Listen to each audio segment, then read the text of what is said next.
Hi friends, മാധുര്യം കിച്ചൻസിൻ്റെ ഒരു പുതിയ വീഡിയോയിലേക്ക് എല്ലാവർക്കും സ്വാഗതം. ഇന്ന് നമ്മളിവിടെ ഉണ്ടാക്കാൻ പോകുന്ന ഒരു മട്ടൻ റെസിപ്പിയാണ്. ഇത് മട്ടൻ കൊണ്ട് ഒരു പെരട്ടാണ് ഞാനിവിടെ ഉണ്ടാക്കുന്നത്. ഒരു ഡ്രൈ റെസിപ്പിയാണ്. വരും നോക്കാം. അതിനായി ഞാൻ കുക്കറാണ് യൂസ് ചെയ്യുന്നത്. അതിലേക്ക് 2-3 ടേബിൾ സ്പൂൺ കോക്കനട്ട് ഓയിൽ ഒഴിച്ചു. അത് ചൂടായ ശേഷം കുറച്ച് കടുക് ഇട്ട് കൊടുക്കാം. അതും അതാ പൊട്ടി. ഇനി 2 പീസ് പട്ട, 1 ഇഞ്ച് വലുപ്പത്തിലുള്ള 2 പീസ് പട്ട, അതും നല്ലപോലെ ഫ്രൈ ആയതിനു ശേഷം കുറച്ച് പെരുംജീരകം. ഞാൻ എല്ലാത്തിൻ്റെ അളവും സ്ക്രീനിലും ഡിസ്ക്രിപ്ഷനിലും ഡീറ്റെയിൽ ആയി കൊടുത്തിട്ടുണ്ട്, നോക്കണേ.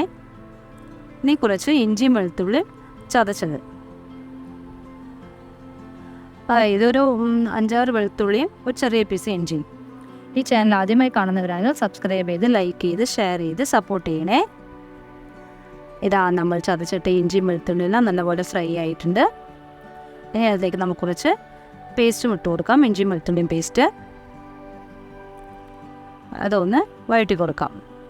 ഇത് നമ്മൾ ചതച്ചിടുന്ന സമയത്ത് നല്ലൊരു ഫ്ലേവർ കിട്ടും നമുക്ക്. അതിന് വേണ്ടിയാണ് ഞാൻ 2 രീതിയിലും ഇട്ടിട്ടുള്ളത് കേട്ടോ. ഇനി നമുക്കതെല്ലാം ഫ്രൈ ആയതിനു ശേഷം ചെറിയ ഉള്ളി, ഒരു 20 ചെറിയ ഉള്ളിയും കൂടെ ഞാനിവിടെ എടുത്തിട്ടുണ്ടാവും. അത് ഇതുപോലെ കുറച്ച് നീളത്തിലരിഞ്ഞത്, അത് നമുക്ക് നല്ലപോലെ ഒന്ന് ഫ്രൈ ആക്കി കൊടുക്കാം. അത് ഫ്രൈ ആവാൻ വേണ്ടി കുറച്ച് ഞാൻ ഉപ്പിട്ട് കൊടുക്കുന്നുണ്ട്. അത് വഴറ്റി നല്ല വഴണ്ട് വന്നതിന് ശേഷം നമുക്കിനി അടുത്ത മസാലകളെല്ലാം നമുക്ക് ചേർത്താം കേട്ടോ. ഇനി ഇത് കുറച്ചുകൂടി എണ്ണയുടെ ഒരു കുറവാണെന്ന് അതുകൊണ്ട് ഞാൻ കുറച്ചും കൂടി കോക്കനട്ട് ഓയിൽ ആഡ് ചെയ്തിട്ടുണ്ട്. കുറച്ച് കറിവേപ്പിലിട്ട് കൊടുക്കാം. ഇനി എല്ലാം തന്നെ നല്ലപോലെ വഴണ്ട് വരുന്നുണ്ട്. ഇപ്പം നോക്കൂ, ഇതാ നമ്മൾ ഒഴിച്ച എണ്ണയെല്ലാം തെളിഞ്ഞ് വന്നിട്ടുണ്ട്. നമുക്കിനി പൊടികളെല്ലാം ചേർത്തി കൊടുക്കാം. ഇതൊരു ടേബിൾ സ്പൂൺ മുളക് പൊടി ഇട്ടിട്ടുണ്ട്, ഒരു 1/2 ടേബിൾ സ്പൂൺ മല്ലിപ്പൊടി, പിന്നെ ഞാൻ ഇവിടെ മട്ടൻ മസാല യൂസ് ചെയ്തിട്ടുണ്ട്, അത് 2 ടേബിൾ സ്പൂൺ. അതെല്ലാം തന്നെ അതിൻ്റെ റോ സ്മെല്ല് പോകുന്നതായിരിക്കും നമുക്കൊന്ന് വഴറ്റി കൊടുക്കാം. ഇതാ നോക്കൂ, ആ ഉണ്ടയുടെ കൂടെ എല്ലാം ചേർന്ന് മസാല നല്ലപോലെ റെഡി ആയിട്ടുണ്ട്. ഇവിടെ കുറച്ച് മഞ്ഞൾപ്പൊടി ഇട്ട് കൊടുക്കാം.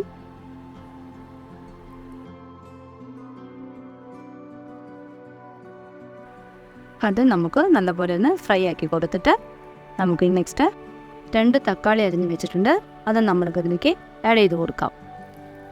നോക്കൂ, നമുക്കിനി ഇതെല്ലാം തന്നെ നല്ലപോലെ വഴറ്റി ഒന്ന് സെറ്റാക്കി എടുക്കാം. ഇതിപ്പോൾ തക്കാളി മസാലയുടെ കൂടെ എല്ലാം നല്ല മിക്സ് ആയിട്ടുണ്ട്.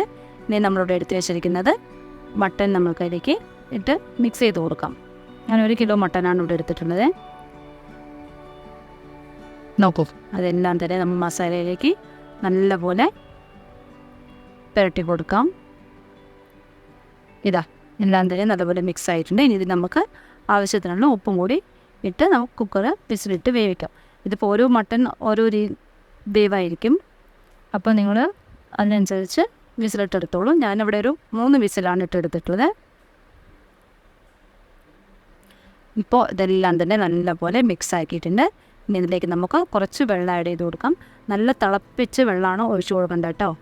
എന്തിനാ അങ്ങനെ ഒഴിച്ചു കൊടുക്കുന്നത് വെച്ചാൽ മട്ടൻ നമുക്ക് നല്ല സോഫ്റ്റായി കിട്ടും. ഇനി നമുക്കതിട്ട് വിസിലിട്ടെടുക്കാം. അത് ഓരോരുത്തരുടെ പ്രഷർ കുക്കറിൻ്റെ പ്രഷറിൻ്റെ അളവനുസരിച്ചുണ്ടാവും പെട്ടെന്ന് വേവുന്നതും. അതുകൊണ്ടാണ് ഞാൻ പറഞ്ഞത്, പ്രഷർ കുക്കറിൻ്റെയും മട്ടൻ്റെയും ഡിഫറെൻ്റ് അനുസരിച്ചുണ്ടാവും നമുക്ക് വേവിൻ്റെയും. ഇതപ്പോൾ എനിക്കിവിടെ ഒരു 3 വിസിലിൽ തന്നെ നല്ലപോലെ വെന്തിട്ടുണ്ട്. ഇത് നമുക്കൊരു ഡ്രൈ റെസിപ്പിയാണ്, അപ്പോൾ നമുക്ക് ഈ വെള്ളം മൊത്തം തന്നെ നമുക്കത് വറ്റിച്ചെടുക്കണം. ഇപ്പം ഞാൻ ആ ചെറിയ കപ്പിന് 1 കപ്പ് വെള്ളം ഒഴിച്ചിട്ടുണ്ട്. അതുമല്ലാതെ നമുക്ക് മട്ടനിൽ നിന്ന് വന്ന വെള്ളവുമായതുകൊണ്ട് ഇത്ര വെള്ളമായത്. ഇതാ ഇപ്പോൾ മട്ടൻ ഓൾമോസ്റ്റ് നമുക്ക് വെന്തിട്ടുണ്ട്. നമുക്ക് കുറച്ചും കൂടി അത് സോഫ്റ്റ് ആവണം. അതിന് നമുക്ക് ഈ വെള്ളം വറ്റുമ്പോഴേക്കും അതും സോഫ്റ്റായി കിട്ടും. ഇനി നമുക്കിതാ ഈ സ്റ്റേജിൽ കുറച്ച് പെപ്പർ പൗഡർ നമ്മുടെ എരിവിനനുസരിച്ച് ഇട്ട് കൊടുക്കാം. ഞാനൊരു 1/2 ടീസ്പൂണാണ് ഞാനിവിടെ ഇട്ട് കൊടുത്തിട്ടുള്ളത്. നമുക്ക് കുറച്ചും കൂടി എരിവ് വേണമെന്നുള്ളൊരു കുറച്ചും കൂടി എക്സ്ട്രാ ആഡ് ചെയ്ത് കൊടുക്കാം. ഇനി നമുക്ക് അതും നല്ലപോലെ തന്നെ മിക്സ് ചെയ്ത് കുറച്ചും കൂടി വറ്റിച്ചെടുക്കാനുണ്ട്. നോക്കൂ, ഇപ്പോൾ നല്ല ഡ്രൈ ആയ മസാലയെല്ലാം നല്ല കൊഴുത്ത് നോക്കൂ, കാണാൻ തന്നെ നല്ല ഭംഗിയില്ലേ, നല്ല ടേസ്റ്റാണ്. എല്ലാവരും ഈ റെസിപ്പി ഒന്ന് ട്രൈ ചെയ്ത് നോക്കണം. അതിന് പോലെ നമുക്ക് കുറച്ച് കറിവേപ്പിലയിട്ട് സെർവ് ചെയ്യാൻ റെഡിയാക്കാം. Thanks for watching.